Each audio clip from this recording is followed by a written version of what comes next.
Jatrabari army ক্যাম্পের পক্ষ থেকে আপনাদেরকে স্বাগতম।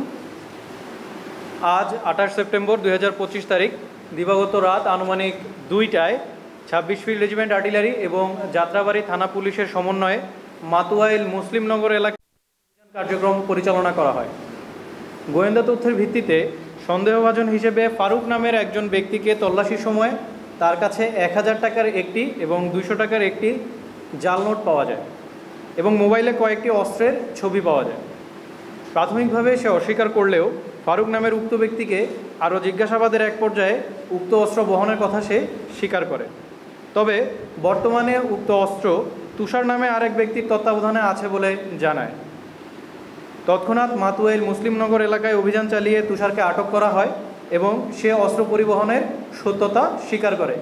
এ সময় তার থেকে একটি দেশীয় অস্ত্র উদ্ধার করা হয়। কিন্তু আটককৃত তুষারের কাছে অস্ত্র পাওয়া না গেলে জিজ্ঞাসাবাদের এক পর্যায়ে উক্ত অস্ত্র সোহেল নামে এক ব্যক্তির কাছে আছে বলে জানায়, যার অবস্থান ছিল বাড্ডায়। উক্ত দুই আসামির মাধ্যমে সুকৌশলে ফাঁদ পেতে সোহেলকে অস্ত্রসহ যাত্রাবাড়ি এলাকায় আনা হয় এবং অস্ত্রসহ গ্রেফতার করা হয়।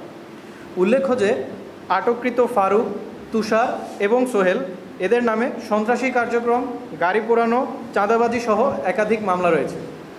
বিভিন্ন সময়ে অস্ত্র দেখিয়ে সন্ত্রাসী কার্যক্রমের প্রমাণও পাওয়া গিয়েছে। আটককৃত ব্যক্তিদের কোনো সুনির্দিষ্ট রাজনৈতিক সংশ্লিষ্টতা না থাকলেও ভাড়াটে হিসেবে যে কোনো রাজনৈতিক দলের হয়ে কাজ করার অভিযোগ পাওয়া গেছে। বিভিন্ন সময়ে জমিজমা সংক্রান্ত বিভিন্ন বিষয়ে অবৈধভাবে পেশিশক্তির প্রয়োগ, জোরপূর্বক জমি দখল, চাঁদাবাজি ও এলাকাভিত্তিক প্রভাব বিস্তারে তারা এসব অস্ত্রের ব্যবহার করে বলে জানা যায়। আটককৃত ব্যক্তিদের অবৈধ বিদেশি অস্ত্র এবং জব্দকৃত 3 রাউন্ড অ্যামুনিশন সহ যাত্রাবাড়ি থানায় হস্তান্তর এবং মামলার কার্যক্রম প্রক্রিয়াধীন রয়েছে।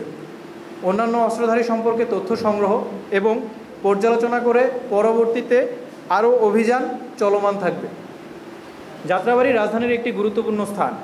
26 ফিল্ড রেজিমেন্ট আর্টিলারি যাত্রাবাড়ির আইন শৃঙ্খলা পরিস্থিতি সর্বদা নিয়ন্ত্রণে রাখতে বদ্ধপরিকর। এছাড়াও সকল ধরনের চাঁদাবাজি, মাদক এবং অবৈধ অস্ত্রের বিরুদ্ধে আমাদের অভিযান অব্যাহত থাকবে। আমরা সর্বদা ন্যায়ের পক্ষে এবং অন্যায়ের বিপক্ষে নিয়োজিত থেকে কাজ করে যাচ্ছি। ধন্যবাদ।